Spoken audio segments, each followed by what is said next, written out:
Okay, team, I'm going to try and make this as brief as possible, but it is a massive topic, which is why I've put part one, because I think we're going to need to do it in two parts.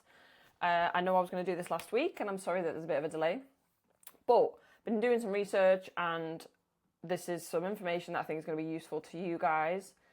A few people had asked for some information around ultra-processed foods, what the relevance is, what the big deal is, why should we care.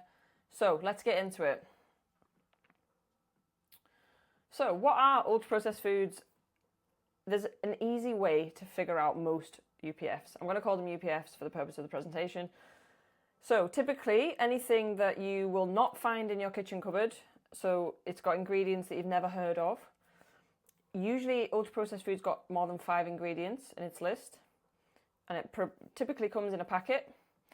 And anything that has had emulsifiers or sugars or extracts added to it is usually ultra processed, and usually there's something on that list that you're just not familiar with. You think, I don't even know what that does, what is that, I've never heard of it. That is usually the category of UPFs. Now there's a classification system that was created to help researchers put things into boxes, essentially, because as we know, there are millions of foods out there, and they're trying to research the effects of each of these foods and on our body and our health, and it's very, very difficult to do that when you're going to have to group them together a bit better. So there's limitations to this classification. I just want to say that first. Not all UPFs are equal, so you will find that certain things that fall into the UPF category you would think are healthier for us than some of the other things. So if you think of like a really stodgy, greasy burger from a takeaway, and you think of Weetabix, like the implications on our health for this, in terms of the saturated fat, in terms of the issues it's going to have on our cholesterol, our digestion, and then you think about Weetabix, they're not really comparable with the Weetabix. Has got good fibre, it's a fairly decent breakfast option. Yes, it doesn't have loads and loads of protein in it, and it also classes as ultra processed because of the things that are added to it. So that's the first thing I want to say, is that take it with a pinch of salt, and we need to learn more about reading labels and understanding kind of generally what's good, what's bad, what's going to favour us, what could we swap out. So category-wise, there's a NOVA classification. The first one is unprocessed or minimally processed food. This is everything you think that is in its purest form. It grows out of the ground and nothing's been added to it. It's meat that's not been cured. So fruit, veg, milk, pulses, grains, fish, nuts, chicken, if we're thinking like a chicken breast. So they come in the unprocessed category. Then we have processed culinary ingredients. I realised I put a typo in there, my apologies. These are things that class as processed, but it's because something's been added to them to help us cook with them, essentially. So if you think about like sugar being extracted from the cane or olive oil being extracted from the olives, they have to do some form of processing in the factory to get it in that state, in that form, but it's not gone through loads of things being added to it, like emulsifiers and additives and flavourings. And typically what happens is the things that come in category 1 and 2 create what is in category 3. So category 3 is processed foods, canned fruit and veg. So if you think like, I don't know, some tinned peaches in sugar syrup. So peaches, obviously natural in their form. Something from category 2 has been added to peaches, which is sugar syrup, and it becomes processed, becoming tinned peaches, and it obviously increases the shelf life of that fruit. Some form of cheeses are processed, some cured meats are processed, and fresh bread is also processed. So freshly baked bread, not like a loaf of white Hovis or whatever. Excuse me. Then we come on to ultra-processed foods. Now this is the category, the hot topic of research. The list is endless here, but we're talking about things like cereals, biscuits, fizzy drinks, crisps, bread that's not been freshly baked, deli meats, anything that's like fast food, takeaway, that kind of thing, all would come under ultra processed. So let us talk a little bit about why it matters, because obviously we're here to talk about it, but why should you care? There's a lot of research now, which I will say is quite novel, and I say novel in the fact that ultra-processed foods have only really been around and we've been consuming them for the past 70 to 75 years. That's not a long time when you think about like the human evolution and the research on human beings. But the research that has been done is quite compelling, and there are several things that we need to consider. Gut health is a massive one. So people who have a diet high in UPFs typically have very poor gut health. They don't have a lot of variation in the microbiome, so the bacteria that exists in the gut to help them digest food. And that can often lead into an increased risk of colorectal cancer. So there is some evidence to suggest that UPFs, a high concentration of UPFs in the diet, can lead to colorectal cancer. And if we're talking about other health issues, obesity is the biggest one that we can think of. Now, obesity obviously is a health condition in itself, but that has several other comorbidities that arise from that. So if we think about joint issues, cardiovascular disease, diabetes, like typically they go hand in hand with obesity, typically I would say. Now, they're obvious ones. We always know that our diet, when it's high in saturated fat, low in fiber, low in protein, highly processed in terms of sugar, in terms of increasing our cholesterol, reducing our circulation, like all of these things, we all know that is. We work in healthcare, we understand that that's an obvious. The other things that I hadn't really come across or thought about was the addictive nature of UPFs. So there's some research now to suggest that UPFs actually change the way that we taste food and the brain responds to tasting food. So if you think about the typical tastes that we have, like sweet, savory, salty, so that we perceive tastes and we have a reaction to them in our brain. And that's something that has been developed from being young, like even babies start developing that taste for breast milk. So we start developing taste very early on. Now, what companies now do with UPFs is they add artificial flavors to UPFs to trigger a typical response that we would get from certain foods. And there's some evidence now to suggest that our brain is actually receiving it in a way that makes it want more of it. So the same way, I'm not comparing it to a drug addiction, but the same dopamine response that people get from taking drugs, the research is now suggesting that we get from eating UPFs. Now, I don't think that's a surprise to anybody, because I know myself, when I've eaten a bar of chocolate, like the instant feeling of like pleasure that you get, I don't know how else to describe it, is you know it, you recognize it, but you instantly want more within like 5 minutes, if not shorter time. So it's very addictive. So we're kind of in this cycle of like, it's very easy to consume, it's highly palatable, and it's addictive. We go back and buy more. When we buy more, it fuels the economy. And believe it or not, a lot of the research that goes on is being funded by companies like Coca-Cola so that they can try and skew the figures and not let on to the wider population that these foods that they're creating and drinks that they're creating are bad for our health. So they are addictive, essentially. And that also makes issues with disparity in our health, because if you think people who have a lower income, they're going to typically walk to the shops because they might not have a car. And when they walk to the shops, they're probably going to pick out the cheapest options, which are usually packaged foods that have a longer shelf life, which are typically UPFs. People of a lower socioeconomic status end up consuming more UPFs. People who have a higher income typically might go to a farmer's market and get some organic fruit and veg. I'm not saying all the time, but these people usually have a wider kind of opportunity to get those foods. That creates health that is worse for these people at the bottom than it is for the people at the top. And I mean bottom and top in terms of my hands, not the bottom and top of society.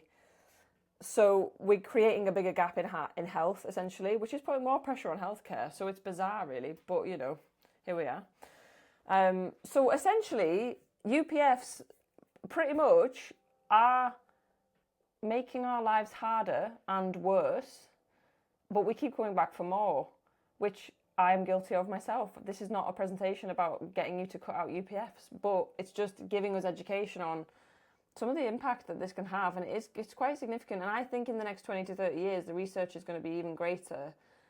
And some people are going to start waking up a little bit, the same way we did to smoking. I know vaping's a big issue now, but the same way that we became aware of the impact of smoking and the numbers of people that stopped doing that because the evidence became so clear, I think this will happen with UPFs as well. Anyway, skipped ahead there. What can you do? And these are all ideas, and I'm not for 1 minute saying that you have to do any of these things, but this is something that I have been made aware of and things that I try and do. So if you think about Hovis seed sensations, you'd think high in fiber, correct. Seeds, grains, whole grain, all correct. Now, if you look at the list of ingredients in Hovis seed sensations, there'll be numerous things that you don't recognize on that list. There's also about 20 ingredients. Now, I don't know about you, but I enjoy bread.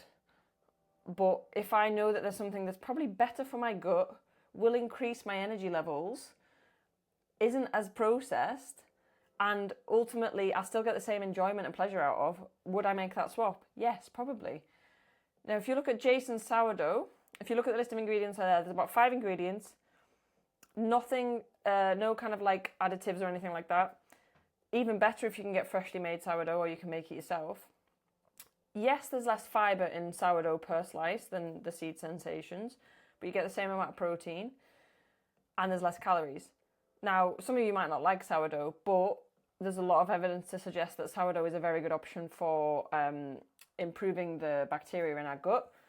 So it's less processed, it's got the same amount of protein, better balance of bacteria, better for our energy levels, better for our digestion, better for our gut microbiome. Simple swap, still get the same pleasure. Something to think about. Take of that what you will. Other swaps that are a good idea. You might not eat anything like the yogurt on the left, but if you do, my suggestion would be swapping it for something like a natural Greek yogurt. There's absolutely nothing added to Greek yogurt at all. It is not processed in any way, the same way that milk is not. So switching that out so that you're getting rid of some of the added sugars that come in the yogurt on the left, for example, is a good option. You can then add your own sweetness to it in the forms of honey is fine. I mean, everything is fine, don't get me wrong, but if we're thinking about reducing processed foods, you could add honey, you could add fruit to it, you could make a bit of a fruit compote with the frozen fruit on a pan, something like that. So it's just simple things that you could start to do that potentially are going to have really good benefits for your health. Other ideas. Now, I'm big on this one. So in our house, I don't eat cereal bars very often anymore. Now, I used to eat them all the time. Working in healthcare, this would be the go-to thing for me to snack on, something like this. I make all of my own cereal bars now. Now, you might not have time to do that, but I love the fact that I know exactly what goes into it. So if you want a recipe for something like this on the right, let me know, because we've just made some absolutely banging ones, which are banana, oats, a little bit of coconut, I think some chia seeds, a little bit of maple syrup. Like, I know exactly what's going into it. There's nothing processed in there whatsoever. It feels natural. It fills me up. It just feels overall better for my health. So there's an idea for you to make a swap if you've got the time to do that. Other ideas that you can switch out. Now, cereal is one of the biggest UPFs that you can, like, that literally people consume. It's huge. Excuse me. Now, not all cereals are created equal. If you think of Cocoa Pops, chocolate Shreddies, I don't know, whatever chocolate-covered cereal, we should probably treat those like a dessert. I can't imagine many of you guys are eating those kind of cereals anyway because of who you are and the things that you're trying to do to improve your health. But treat those chocolatey, sugary cereals like a dessert. You would eat them as frequently as you would a dessert. And anything that's like bran flakes, corn flakes, Weetabix, they're all still good options because they are high in fiber. They are still UPFs. They still count as UPF. But I'm not demonizing them at all because they still add some value to your diet. However, making a switch from cereals to oats is probably a good option because oats are not processed, they're not refined, nothing's added to them, as long as it's not the oats sachets that come with like caramelized biscuit flavoring in them.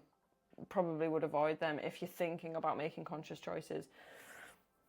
So just some ideas again for you. And then we've got things like sausages. Now, I love a sausage, I'm not going to lie. Chicken sausages, pork sausages, I mean, I don't eat them very often, but I do like them. So could you think about switching out for meat in its more pure form? Or just reducing your intake of things like sausages or beef burgers, things like that. Now, I used to eat burgers every single week with cheese on and broccoli and cauliflower in the oven, roasted.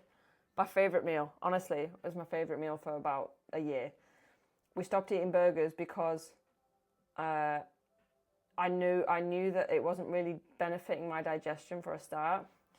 The fat content and the high protein content, and my gut just was really struggling to process it.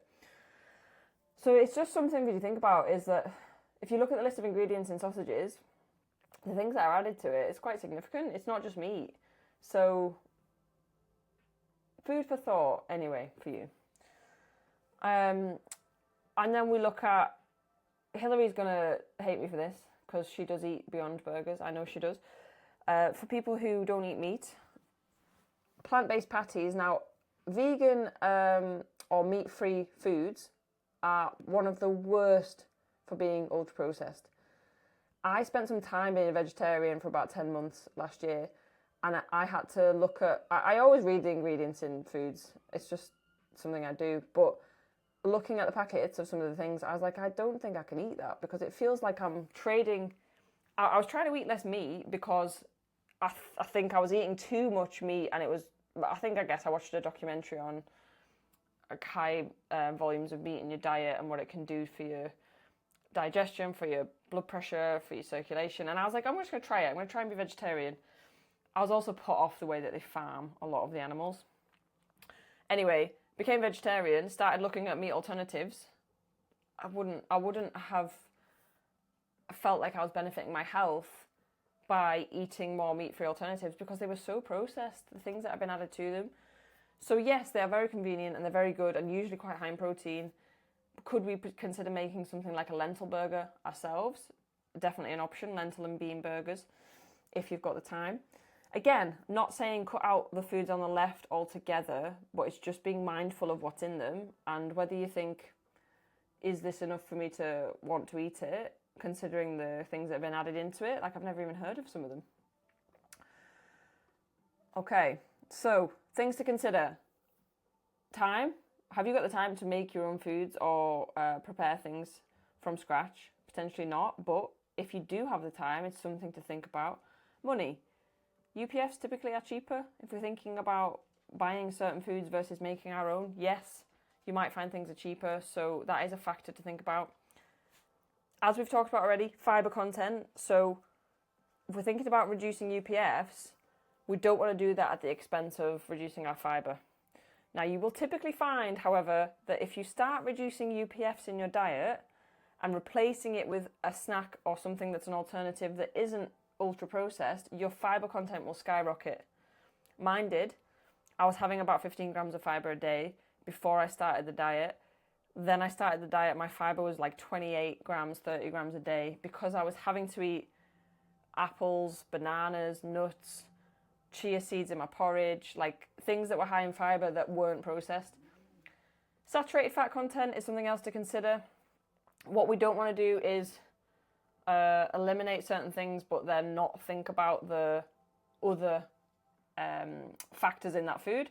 So we're not just thinking about UPFs, we're also trying to think about, is the saturated fat really high? And like I said, not all UPFs are created equal. So this isn't to say that we need to stop eating UPFs altogether, but it's to think about if they're in that category of being a UPF, are we still going to make the decision to eat it? Because actually, then they're only in that category because of 2 or 3 ingredients that have been added into them. So, like I said, the example of like Weetabix, and then the example of like, I don't know, a frozen ready meal that's got like 30 ingredients in it and multiple additives to enhance the flavour. That is convenient and it's probably cheaper, arguably probably not cheaper, but it's more convenient for us to eat.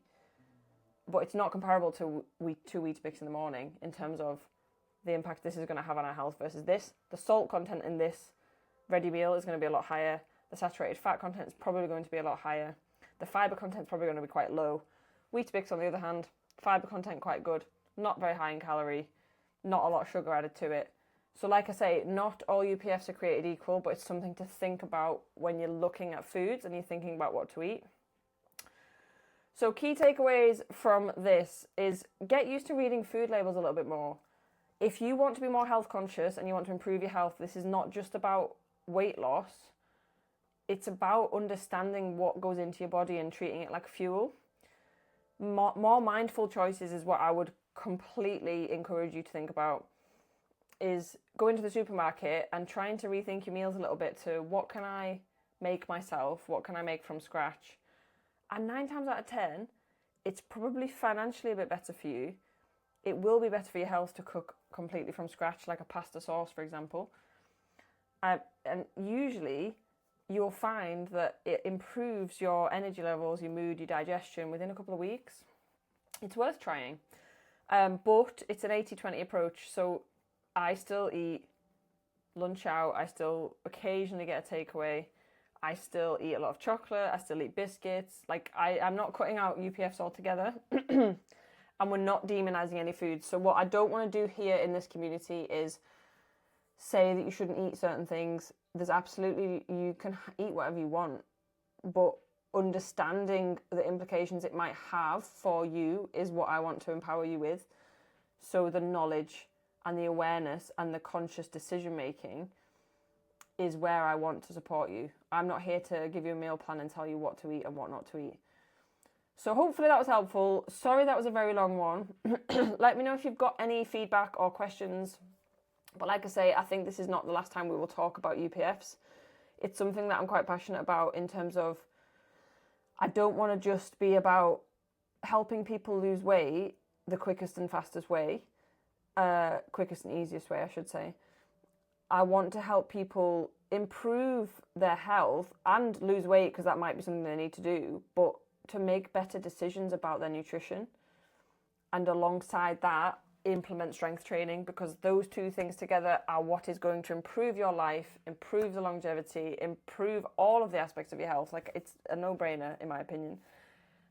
So those two things together is what I want to do for you guys. So let me know if you've got any questions or you think there's anything that you want to know more about, and I will catch up with you very soon.